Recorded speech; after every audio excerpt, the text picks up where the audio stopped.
Hi, I'm Anqoinette Crosby. Welcome to County Report this week. Coming up in the next half hour, we'll show you the creative space local artists can now call home. Plus, residents voice their opinions about cell towers in their neighborhood. We'll tell you the outcome of that hearing. And later, students at Paint Branch High School take an engineering challenge. We'll show you the lesson they won't soon forget. But first, members of Governor Larry Hogan's cabinet recently came to the county. They talked about transportation and other topics with the planning department. The two agencies say they will continue to collaborate on projects. The visit included a tour of Pike and Rose in White Flint, as well as downtown Bethesda. Here's a recap. We were really excited today to welcome several of the secretaries from the state of Maryland who are involved with topics like smart growth, transportation, and planning. Well, smart planning is a technique that allows us to make best use of our land in relationship to where people want to live and do business, as well as how our transportation network interfaces with the community. You try to do it in a way that makes for livable communities, access to multimodal transportation. That's not just roads, it includes various forms of transit as well as pedestrian-friendly areas. So smart growth is a way to, in a small, condensed area, allow development to occur in a way that's people-friendly. The state works very collaboratively with every one of the counties across the entire state. We work with our regional planners at the state level to interface with the local planners. So we know what you're trying to do.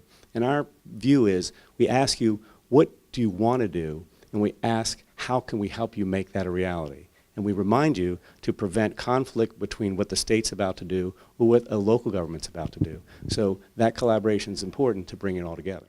It is so important to coordinate with the state of Maryland. They on a very basic level, have control of many of our major thoroughfares, which are state highways. Route 355 is a state highway. Old Georgetown Road is a state highway. And so as we're seeing these areas evolve and change, we need to really have strong partners at the state, and I think we do. This day of touring has definitely demonstrated that I think we're all in agreement about where we want to go, and we'll continue to work together. For artists, it's a space to create and a place to call home. Artspace is a nonprofit that develops artist housing. Recently, they broke ground in Silver Spring. Looks like I got something representing the solar system by Brandon Birch. It's a vision that's been close to 10 years in the making for the Silver Spring community, and today, Artspace came one step closer to reality with the official groundbreaking. In conjunction with the Montgomery County Department of Housing and Community Affairs, Artspace will be developed on the site of the former 3rd District Police Station on Sligo Avenue. Karen Roper of the East Silver Spring Citizens Association has been a driving force behind the project. My hope is that this project not only allows artists to create and grow, but serves as a reminder always to this community. Never, ever let anyone else define you, and always dream bigger. We've worked with the state on a number of projects. We continue to work around the county and providing homes and support for so many people. This has been a tireless effort, but the person who led this, who convinced me and convinced so many others around here when we had doubts about it, was Karen. Artspace will include 68 low-income units with a preference for artists, and 11 of these units will be designated for veterans. The development will also house community meeting areas and working artist studio spaces. Council President Hans Riemer and Councilmember Mark Elrich were on hand to present a proclamation in honor of this cutting-edge project. Residential neighborhoods. And whereas all of Montgomery County, but especially its painters, sculptors, printers, and other visual and performing artists eagerly awaits the opening of Artspace in 2 years, as it will spur economic development by reinforcing Silver Spring as a live here and work here community and create a long-term financially stable community asset. This is actually a really good example of what happens when development meets the community and people figure out how we get the yes together. And this project reflects something that the community is really, really happy with, and it provides an important addition to Silver Spring. Officials say Artspace will spur economic development for Silver Spring while creating a sustainable community asset. The project is expected to be complete by spring of 2020. Reporting from Silver Spring, I'm Susan Kennedy. Biohealth Innovation. It helps to create and grow biohealth companies that have the potential of earning commercial success. They are hosting a free investment discussion. It'll be held at the Biohealth Capital Region Investment Conference. Joining us to tell us more is President and CEO Richard Bindus. Thank you, Richard, for being here. Can you tell us more about the conference? Yes, I'd love to. It's the first time we've ever had a major investment conference in the Biohealth Capital Region. And as you know, the epicenter for this region and biohealth is Montgomery County. We're holding it at MedImmune in Gaithersburg. And for the first time, we've invited 95 entrepreneurial companies who are seeking capital to grow their business, and also invited 25 national venture capitalists and strategic biotechnology or pharmaceutical companies to interact with these entrepreneurs on a one-on-one meeting basis. The goal is for the entrepreneurs seeking capital to meet investors who are willing to invest in them and help them grow within Montgomery County and Maryland, as we believe we are one of the most emerging biohealth clusters in the United States. And just recently we're ranked number 4, growing over the last ranking last year 5 by Genetic Engineering News to this new ranking, and our goal is to be a top 3 biohealth cluster by 2023, and we're well ahead of that goal. That's exciting and fantastic. So where can folks go to find more information about your company? They can go to our website, which is biohealthinnovation.org, and we're a proud partner working with Montgomery County, who was one of our founders 7 years ago, and we believe that there's a lot more to do within this region in growing the biohealth ecosystem to make us number 3. Thank you so much, Richard, for being here. Thank you for having me. Coming up on County Report this week, how college students are prepping for a career in cybersecurity, and what residents are saying about cell towers going up in their neighborhood. Stay tuned, we'll be right back. Did you know there are more than 10,000 county government phone numbers? But there's only one number you need to remember for non-emergency calls: 311. MC311 is Montgomery County government's online telephone information system. Need information? Have a problem or complaint? Trying to locate a county government facility? Call 311. The call center is open Monday through Friday, 7 a.m. to 7 p.m. The website is available 24 hours a day, 7 days a week.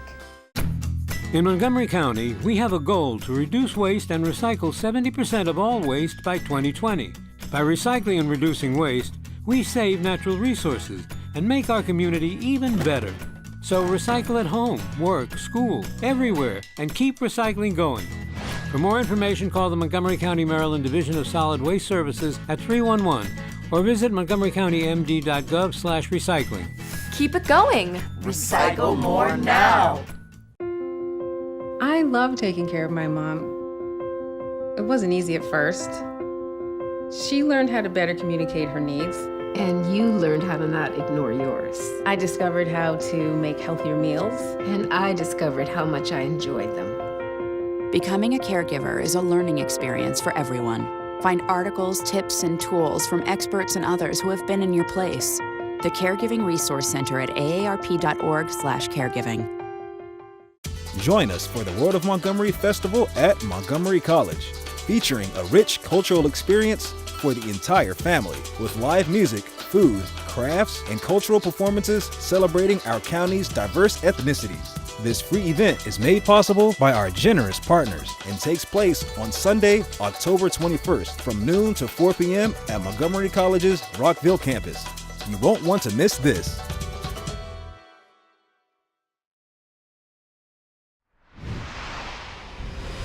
Welcome back to County Report This Week. I'm Anqoinette Crosby. Maryland college students got a chance to test their cyber skills and earn prizes at a cybersecurity event. It was hosted by Montgomery College. MCTV's Joseph Thompson has more. Around 150 young women and men from community colleges throughout Maryland played computer games and competed for prizes as the state kicked off the Maryland Cyber Fast Track, or MCFT program, at a day-long event at Montgomery College's Germantown campus. If you want to go to work in the coolest places in America, you want to have a good, solid answer to the question, how do I get into cyber? Students played the Cyber Start game, which helps to determine whether they could be good at cybersecurity and whether they like the types of challenges facing those who choose a cybersecurity career. They also engaged in a team challenge using both computer software and hardware. This is very hands-on. It's very much them doing things, and employers like this because they can see it, they can see their aptitude, they can see their capabilities, and they're more likely to talk to them about a career in cybersecurity. I can explore my knowledge, get more knowledge and my skills to see how the whole thing works, because I want to get more experience and have a feeling of the cybersecurity itself. Maryland Cyber Fast Track is the first program in the United States to offer talented community college students a clear pathway to jobs in cybersecurity. The state, in partnership with the SANS Institute, will offer $4 million in MCFT scholarships for students studying at Maryland's community colleges and historically black colleges and universities. Representatives from multiple federal agencies and various corporations watch the competition in hopes of recruiting participating students. To be successful in cybersecurity, there are things you need to know and things you need to do. We call those knowledge and skills. And an event like this where students are working in a hands-on learning environment, solving real-world problems, as an employer, I'm able to observe in real time the students who might potentially work for me in my workplace.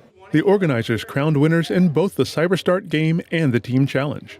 It felt great to win. I didn't really know what to expect coming in, and I think it was a great learning opportunity, but overall it was a great experience. Reporting from Montgomery College's Germantown campus, I'm Joseph Thompson. Preventing pedestrian fatalities and making transit safer. It's a new project the planning department is undertaking. It's called the Aspen Hill Vision Zero Study.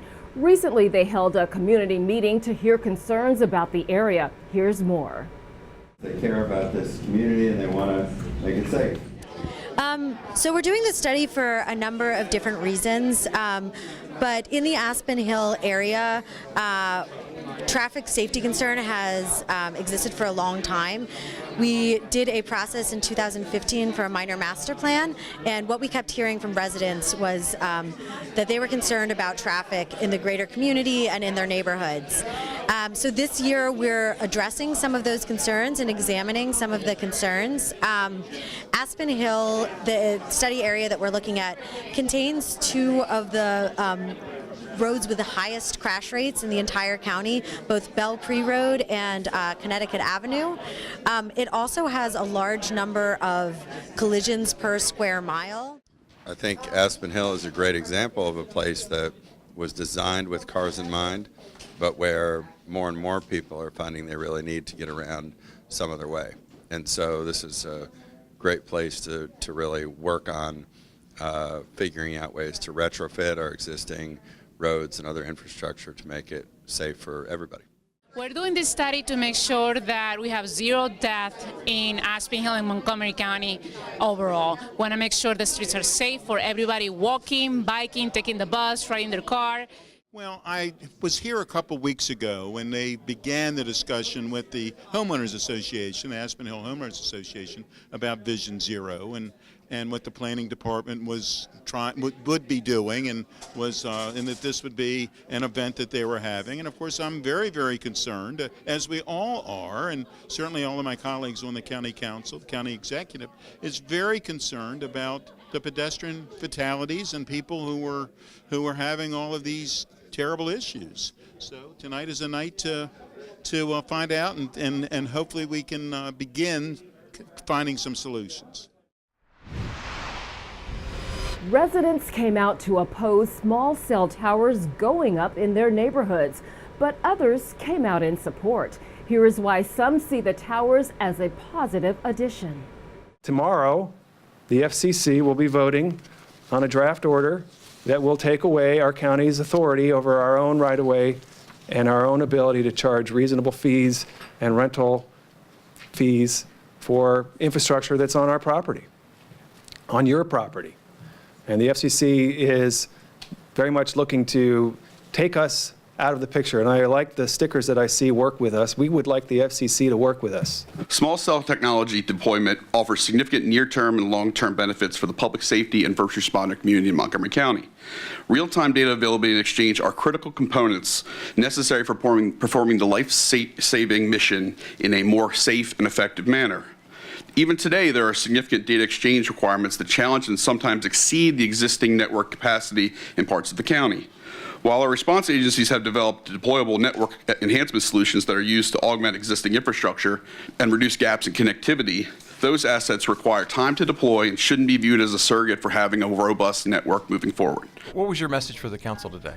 Well, I strongly support ZTA 1811. I think it strikes the right balance between the need to protect the look and feel of our communities with a somewhat expedited process to get small cell deployment. In our community now, if I want to work from home, I got to think twice about it. I get 2 bars consistently, lucky if I get a 3rd bar, and when you're on a big conference call, the worst thing in the world is to keep dropping off time and time again. My message as a millennial is that we have to be positioning young people to succeed, and the best way to do so is to ensure that they have the greatest and latest technology to get the jobs done. And why is 5G that? Well, I'll tell you this. I remember the dog days of dial-up, and would we want to ever go back to such a thing? The faster internet, the more data capacity we have, the more young people and people in general can get done on the internet. And it's not just streaming, it's also starting businesses and working on your finances. I mean, this is really big stuff, and we can't take a step back. Coming up on County Report this week, if a business has been evicted but still has your property, we'll tell you how consumer protection can help. And it's Fire Prevention Week. We have safety tips to pass along. Stay with us. County Report this week. We'll be right back.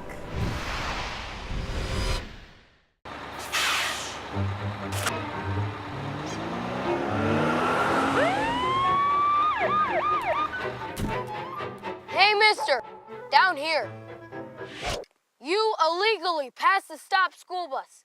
I'm placing you in timeout, and this timeout means big fines, plus you really could have hurt somebody. That's why school buses are being equipped with video cameras to help kids like me stay safe. So respect the bus.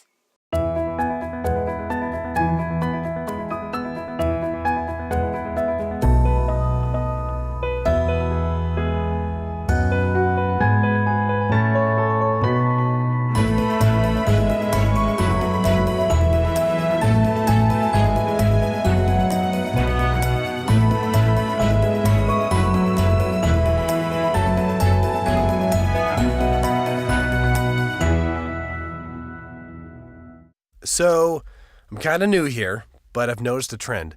My human does this funny thing where she goes around and gets all my toys, and then she hides them in that basket by the door. But it's always the same basket, and it's always in the same place. And then she acts so surprised when I find them, but, she's putting them in the same basket. Again. It's like, hello, that's where you put it last time. You were the worst at hide and go seek.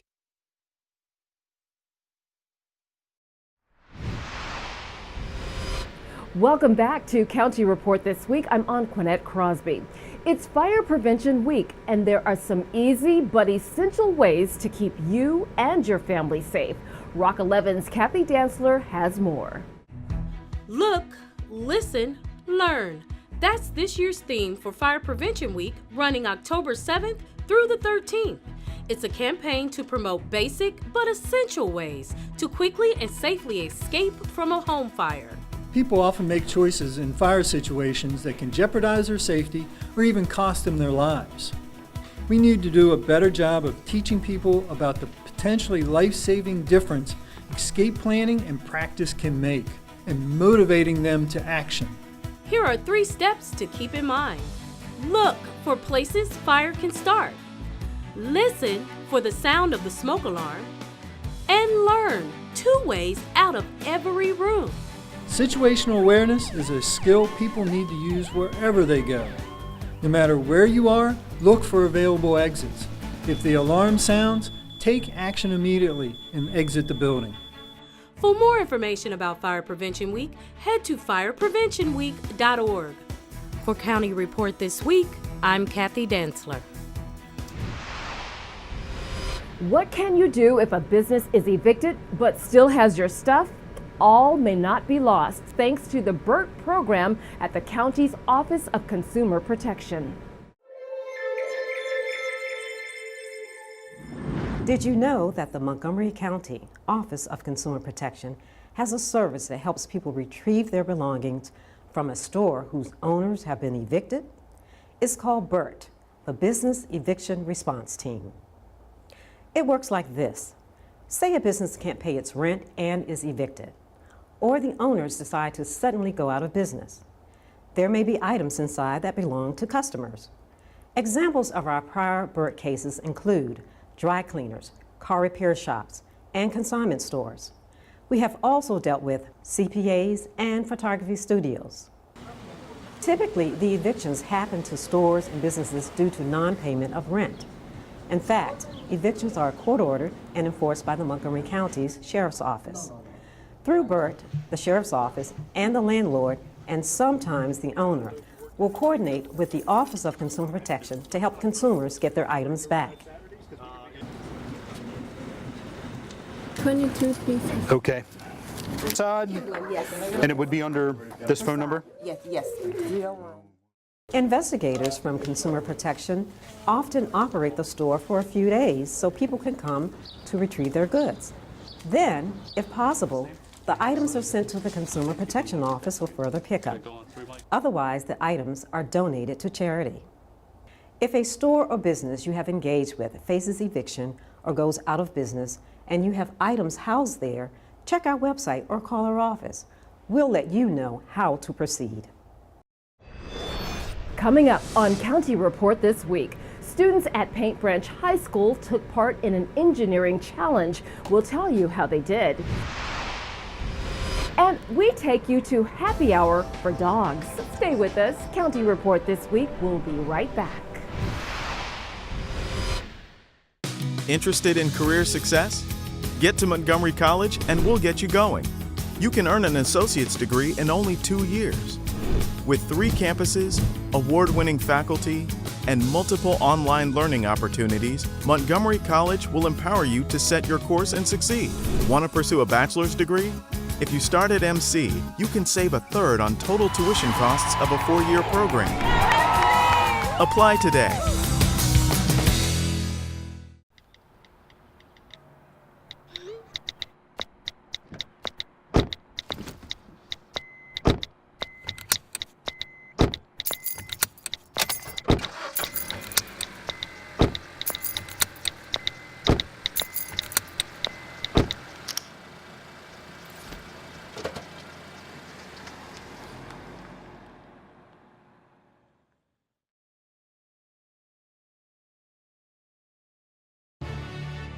Election Day is fast approaching. Is your registration current and accurate? Don't wait. Register online. It only takes minutes. Visit 777vote.org to check your registration. The deadline is October 16th at 9 p.m. Make sure your registration is up to date. Vote-by-mail ballots are also available. Visit the website to submit an application. Remember, your time, your voice, your vote. If you think someone might be considering suicide or drugs, be the one to help them by taking these 5 steps. Ask, keep them safe, be there, help them connect, follow up. If you're struggling, call Lifeline at 1-800-273-TALK or the 24-hour crisis center at 240-777-4000. Be the one to help. Learn more at betheone.org. Welcome back to County Report This Week. I'm Anqoinette Crosby. Students from Paint Branch High School took a break from textbooks and got some hands-on instruction. We have more about the company that transformed their classroom into a learning lab. And so as you're designing your antibody, think about which one of these sites you might want to target. This week, students at Paint Branch High School had the opportunity to step into the role of a biochemical engineer. The learning exercise was led by professionals from GlaxoSmithKline, a healthcare products company who came to the school to support engineering instruction as part of the company's Orange Day Community Service Initiative. Orange Day is important because GSK believes in having an impact in the communities where we do business. And we wanted to give students a sense of what it's like to manufacture a drug. And they targeted a example model cancer cell. They are given a certain amount of materials as constraints to build the medication, and then they're testing it. So they're taking risks, they're troubleshooting, they're working together, they're brainstorming, so they're doing all the parts of the engineering design process in the classroom. What I learned today was that teamwork helps make it happen. I learned that it's going to be like trial and error. It's not always you're going to get it right. From an engineering perspective, we wanted them to recognize the complexity of design and that your designs don't always work, that failure is sometimes the best learning experience so that you can do rapid prototyping, testing, but then go back and make a new design and try and be more effective, because that's exactly what we do within our companies. This partnership event connected industry professionals with engineering students in the Project Lead the Way program to help them share ideas and explore career pathways. I think it's inspiring. You have someone who's already been there and has experience, and you can learn how they do the things they do, and it gives me ideas of how I want to go about my career in the future. There was some major action taking place on MC's volleyball court this past weekend. The college held the Raptor Invitational Volleyball Tournament, and that's not all. They swept all 5 matches they played and won the title. They are now 19-0 for the season. The first MC team in any sport to begin a season 19-0. Congratulations to Raptors volleyball. While adults have happy hour in Bethesda, their dogs enjoyed Yappy Hour. It was hosted by Montgomery Parks and Bethesda Urban Partnerships. There was also a pop-up dog park. Neighbors came out for live music, food, and drinks, and stayed for the endless tail wagging and puppy love. Here's your chance to get a rare glimpse of some unique cars. Join us on October 20th from 11 a.m. until 3:30 p.m. at Rockville Civic Center Park. That's where more than 500 antique and classic cars will be displayed. Car enthusiasts can share some fond memories of the vintage vehicles. The show also has a flea market and car sales area. It's free and open to the public. For more info, go to rockvillemd.gov. We love to celebrate the county's diversity every chance we get. Here's yet another way to do it. The World of Montgomery Festival is coming up on October 21st. It'll be held at Montgomery College in Rockville. This free festival is for all ages, and it showcases our diverse community through art, music, food, and dance. The celebrations will take place from noon to 4 p.m. For more info, visit worldofmontgomery.com. With that, we close this edition of County Report This Week. Remember to like us on Facebook and to join us again at this time every week for a look at what's going on inside Montgomery County. We close today's show with images from the Tacoma Park Folk Festival. This free event, now in its 40th year, celebrates the arts and the Tacoma Park Silver Spring community. I'm Anqoinette Crosby. Thank you for watching.